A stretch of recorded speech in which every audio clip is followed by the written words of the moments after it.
สบายดีทุกคนยินดีต้อนรับทุกคนเข้าสู่ซองน้องอูร้องสารว้าวเมื่อคืนนี้เป็นมือเขาเอิ้นมือน่ะก็มือล้างผ้ามสิว่ะเขาว่าหลวงเขาบางก็มูจักคนกันได้เป็นมือที่แบบว่ารวมตัวญาติทางไฟบ่ฮู้โอ้บุเคยได้ยินป่ะไม่แม่นบ่เคยได้ยินเนาะอีแม่ได้ยินบ่ร่างพามคล้ายๆเก็บดูกอะไรกันเดียวบ้านเขาเอิ้นเก็บตู้คือแบบว่าทีแรกสิเมื่อแต่วันนี้แล้วแต่บ่ได้เมื่อแต่ว่าพี่อันแน่กับอันน้องฟิงกันไปบ้านน้องอู้ก้อนแล้วทุกคนเดี๋ยวนี้ฮอดร้องซานแล้วอู้กับตุ้ยกับแม่จันเดี๋ยวนี้กำลังสิกลับคืนเมืองแล้วทุกคนเนาะก็ลุล่วงไปด้วยดีด้วยความสวัสดิภาพทุกคนงานแต่งไอ้ตอมเนาะรถคือว่าโลมเถอะวะโลมแปลกๆว่ะผมผิดไม่เห็นกล้าขี่รถเถอะซองนี้มื้อนี้วันอันนั้นตัวเจ้าลืมแล้วแต่ว่าวันอาทิตย์นี้วันอาทิตย์นี้คนเข้ามาส่วนหลายวันศุกร์วันเสาร์คนสิออกไปพูดหลายแม่นขี่รถก็ยากอันพอดีงานแต่งไอ้ตอมป้าทุกคนลุล่วงไปด้วยดีม่วนแท้ม่วนว่าเนาะก็ต้องขอบใจทางพี่อันแน่น้องฟิงพี่วันพี่โลดเนาะแล้วก็ไปอีกว่าพี่มานี่ตุ๊กตาเนาะแขกทางน้องไล่ตัวว่าที่มาร่วมงานทุกคนพี่วันกับแต่งตัวข้ามประเทศมาเลยนะพี่วันนะอาบน้ำแต่งตัวนุ่งสุดได้มาเลยโดยออโต้นี่มีแต่ขี้ให้อยู่ดองนะมีแต่เลาะบ่ได้ให้โตบ่ได้ทึกใจบ่เลาะซื่อโอ้ยบ้านลุยขายเครื่องใหญ่ข่อยเห็นใส่สุดแล้วมันคือรัฐมนตรีกระทรวงพี่ลึกป่ะไปกระท่วงเทวะคืออีหลีเลยตัวเขาเห็นเจ้าใส่แล้วจะไปยืนป้าคือรัฐมนตรีกระทรวงอะเดี๋ยวนี้แหละคือย้อนฮูตี้มาคือย้อนอย่างฮูตี้มีท้องมีพุงหัวละลุงเดียนมาแซวว่ารัฐมนตรีกระทรวงอะไรครับก็จะว่ากระทรวง YouTube ทุกคนไปงานแต่งน้องอูก็แต่งหน้าจัดเต็มสุดจัดเต็มทุกคนสุดนั่นก็เป็นสุดอันน้องอูตัดไม้ทุกคนตัดไม้หมดเลยสุดนะเนาะแต่ว่าอันถือว่าไปตัดสุดฮานี่งามแล้วไหมเนาะเสื้อก็งามสิ้นก็งามนุ่งเข้าเซฟเป๊ะบัดนี้สิไปตัดฮานันฮานเดี๋ยวบ่ไปละฮานอื่นสิ้นก็บ่ไปละฮานอื่นเพราะว่าไปตัดฮานสิ้นฮานนี้บอกคือเอายาวก็ยาวใครไปตัดสิ้นฮานเอื้อยนั่นละแม่นบอกยาวก็ยังสั้นเนื้อเฮาอยู่แม่เรามักแต่นุ่งคือตัวเองเขาเราโบมักเขานะมักนุ่งซินสันขึ้นนะแล้ววันนี้ละอันเลี้ยวแล้ววันนี้กะฮับไพ่เข้าเฮือนเมื่อวานนี้ละสู้ขวัญตามฮิตของประเพณีเนาะทุกคนเนาะกะแม่ซุกก็ได้ลูกไพ่ครบเมื่อละได้ลูกเขยก็ได้ละครบเมื่อละแม่ซุกนะยังไม่จันบัดนี้นะแค่2 คนแม่จันยัง2 คนลืมสิวุ่นวายยังไม่แม่อันคือเฮานี่ได้พวกไปแล้วอีแม่ก็บ่ได้คิดอันนี้ละแล้วไอ้นี่อันยังบ่ทันก็ทำตัวยังบ่ได้เมียอีแม่ก็คิดเป็นห่วงว่ะคิดเป็นห่วงเด้คิดเป็นห่วงก็คือเขามีครอบมีครัวคือมีลูกมีเต้าเท่าละใครบ่เอาก็เอาจักคนนึงใช่มั้ยจันว่าไอ้นี่ก็เท่าละตะกี้เป็นเด็กน้อยแล้วอย่าฟ้าวมันอย่าฟ้าวตอนเป็นเด็กน้อยแล้วบ่ต้องฟ้าวมีแฟนบัดเฒ่ามาแล้วฟ้าวเอาเมีย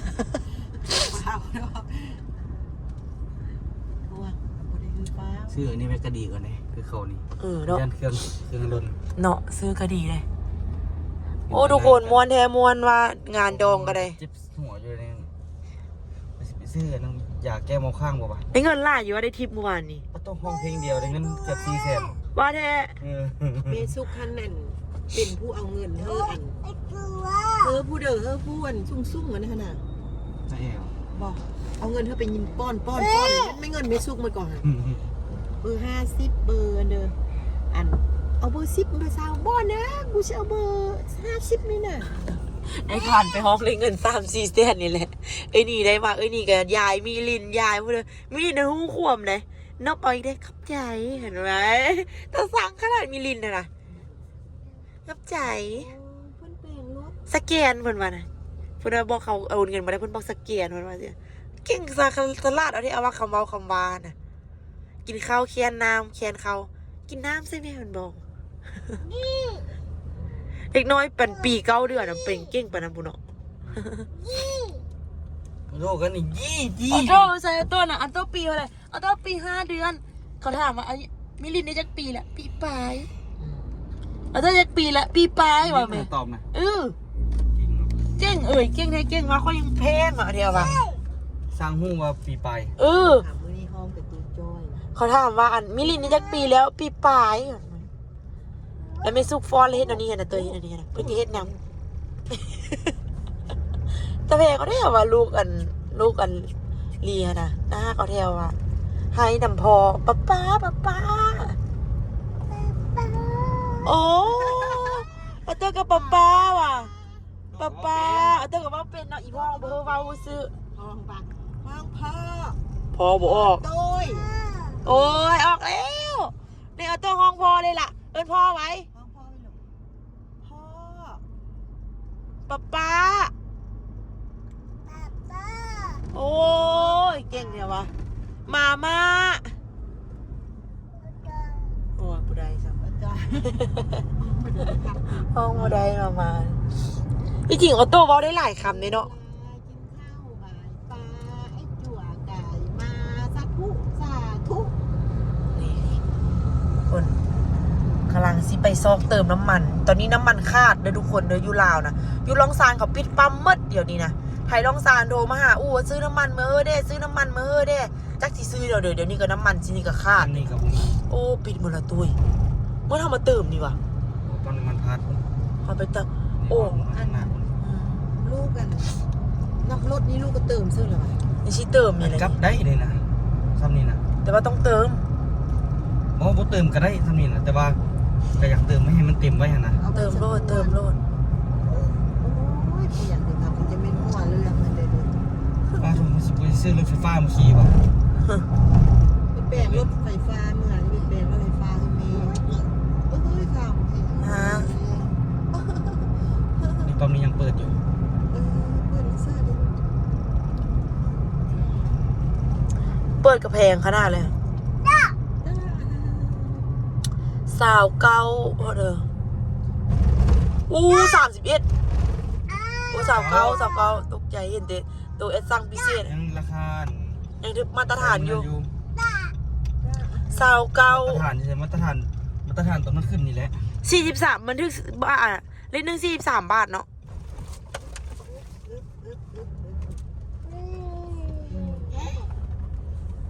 โอ้ยมือ เตาเอ้ยเตา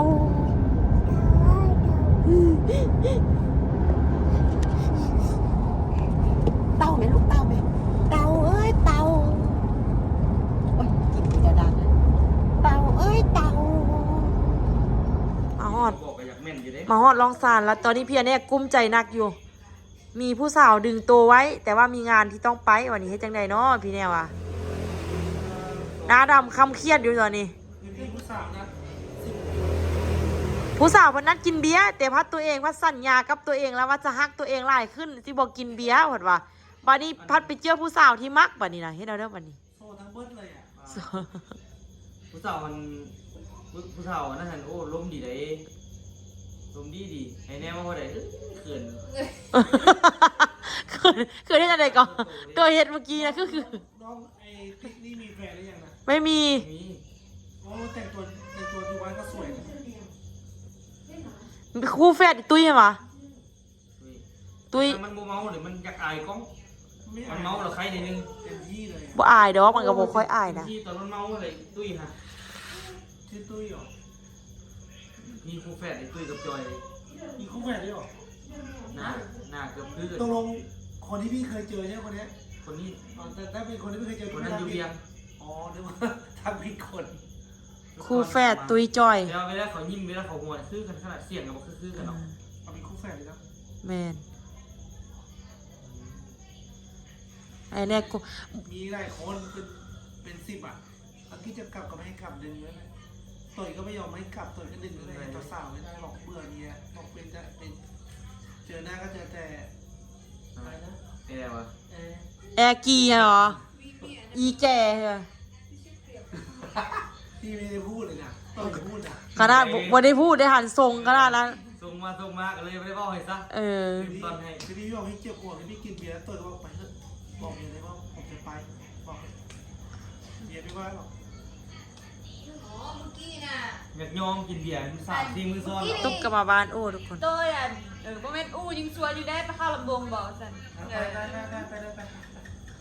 ไปตัวไปกับเบียร์2 คนไป ไปสภาพเดียวพวกเราไป4 คนนี้เลย ไปเต้นยอกๆแยกๆแยกๆแล้วก็มา เบียร์แพงที่เป่งเลยเอาหิ้วเบียร์ไป แพ ไม่ ง ได้ ก็อยู่ในแพงก็ แพง ไปไอ้แน่ เอาไปเลย อู้สินุ่งเสื้อง่ายๆแล้วเอาเบียร์เข้าไป ก็เขาก็เอาตู้ไปเขาเอาตู้ไปนึงไปว่างอยู่แถวเข้มๆทางกันเขาเราเอาเบียร์อยู่ห้างเราไป รู้จักเข้าไปก็เสียตังค์แล้ว ไม่พี่เน่เราทำคอนเทนต์ไหมทำคอนเทนต์ในเพจตลกอ่ะเป้ทำทางแบบว่า ขอโต๊ะให้มาให้คอนเทนต์นะแปลว่าเขาไม่อยากเสียเงินซื้อเบียร์ฟรีเขาก็เลยเอาโต๊ะไปนั่งอยู่กันนะแล้วก็เฮ็ดเต้นกินอยู่นี่ละพอได้ฟังเสียงเพลงเขาอะนะ ไก่ไปบึ้งว่า เออโอ้ จะไม่ได้กลับมาแล้วจะกอรอเพี้ยนเมื่อกี้ไปดูกันต่อยกอรอ บ้านมีปกติอยู่แล้ว จะไม่ถือหรอก บอเดี๋ยวนี้มันบ่คือเก้าแล้วเปิดแล้วบ่คือเก้าแล้ว เขาก็ย่านแล้วเดี๋ยวนี้นะเป็นนี่อย่างมาเขาก็จับกล้องมาแล้วบ่คือตะกี้ได้ให้ไต่5อย่างงู ให้ผีบ้าที่ ให้ผีบาเลยตัวเองก็คือผีบานี่ กอเลยรถเปิดนะ มื้อเช้านี้เพิ่นซื้อปิ้งหมูมาพี่แน่เขาซื้อหมูย่างมา แล้วก็มีผักพานมีน้ำจิ้มเขาอยากกินแต่ไม่มีมือเพราะขับรถป้อนแล้วเขาบอกว่าอุ๊ยจะเอาคลิปนี้ไปใส่ในคลิปสุดท้ายมันบ่บันทึกให้ว่าแนวดีๆมันบ่บันทึกมันบันทึกแต่แนวที่พูดด้วยกันไม่ดี ในวันนี้ป้อนหัวนะไม่ทำว่าแบบป้อนหัวเอ้ยแซ่บบอสติงคลิปหมูให้ ขออภัยข้าพเจ้าไร้ความสามารถ ที่จะเอาตีนขี้หมู ผมมีไผ่ที่มีความสามารถเอาตีนขี้หมูพี่แน่ นี่เชื่อพี่ดิ เฮาบทนัดเด ผู้คำ อู้ตัวเขาไปการแม่งกินนู่นปะโคตรหลายเลย ให้มันมาเงินล่ะ ไอ้ที่ใต้โต๊ะพี่ดูกุญแจเลยนะ กุญแจออโต้เอาไป ใต้เตียง หยุดก่อน นี่ทุกคนพี่อันแน่ก็มาแล้ว ตอนนี้พี่อันแน่ก็มาฮอดบ้านอู้แล้วกันตอนนี้พี่อันแน่เดินทางไปต่อเนาะทุกคนเนาะเพิ่นสิขึ้นไปใส่สมบูรณ์แล้วก็สิไปบ้านน้องตุ๊กตาอยู่ซ้ำเหนือพอดีตุ๊กตาก็ได้โลดไปอันยามแม่เลยเนาะทุกคนเนาะเพราะตุ๊กตามาเฮ็ดเวียกอยู่เวียงจันทน์เด้ตอนนี้อู้กับต้วยกับแม่จันก็เกียมโตไปซอกอู้กับสิไปซื้อเครื่องมาขายเนาะทุกคนเนาะเพราะว่าตอนนี้ก็คือเครื่องขาดหลายในฮานเนาะซื้อเบียร์ซื้อเดี๋ยวเพราะอีก2-3 มื้อก็จะมีงานบุญประจำปีบ้านน้องอู้เนาะทุกคนเนาะมื้อนี้ก็คือป้าได้ขายเครื่องค่อนข้างที่จะดีเลยเนาะทุกคนเนาะมาฮอดเมื่อวานนี้เนาะพี่อันแน่มาฮอดก่อนแล้วพี่อันแน่ก็เดินทางละเห็นว่าไปแวะบ้านอันน้องบอมน้องยู่เนาะทุกคนเนาะ ทางไป หากลับไปน้องไปวะ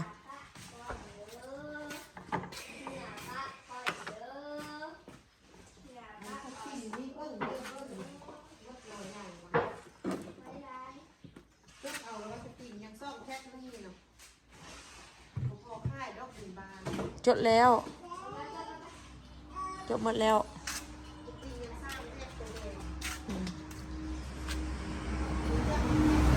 ขนมกุ้งใหญ่กับมืดป่ะแม่ยังกุ้งน้อยเนาะ เครื่องเข้าห้านก่อนวันนี้เดี๋ยวว่าโบนอนเอาข้าวแม่ดิคือเอาข้าวเฮ็ดแถวเลยสิเอาข้าวแถวนึงอันนี้เราเอาไปฝนสี่เรื่องแล้วปั่นกันเลย ยานเด้ยานเงินบ่พอซื้อเครื่อง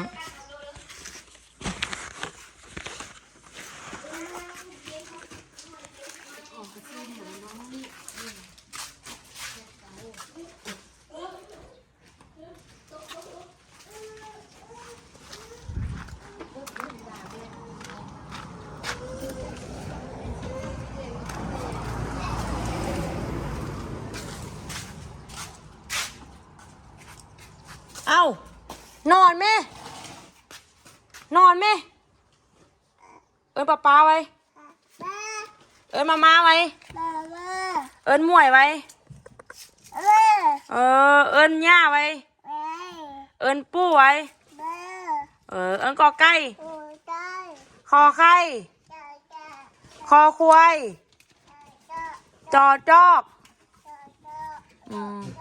เอิ้นจ้อยไว้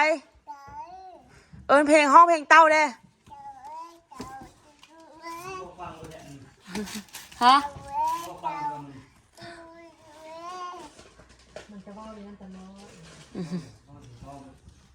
บอกอะไรกับเฮ็ดทำไมโตไอ้มวยอยู่ชิเดอไอ้มวยน่ะชิเดอไอ้มวยนี่ฮูอีกเอามือจีฮูอีกชิเดอแม่น่ะแม่เอิ้นพ่อดูอ๋อเอิ้นป๊าดูไปหาไอ้มวยไปไอ้มวยพาเข้าคอกไปลิ้นอยู่คอกไปหาไอ้มวยกอดกันไว้คุณน่ะลุกขึ้น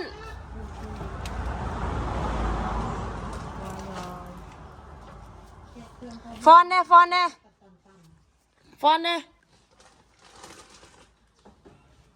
ตบมือลายแน่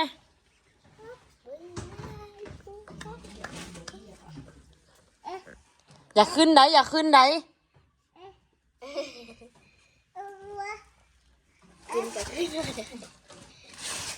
ย่าไว้มาไปบุกขึ้นไปเบิ่งเพลงเต้าไป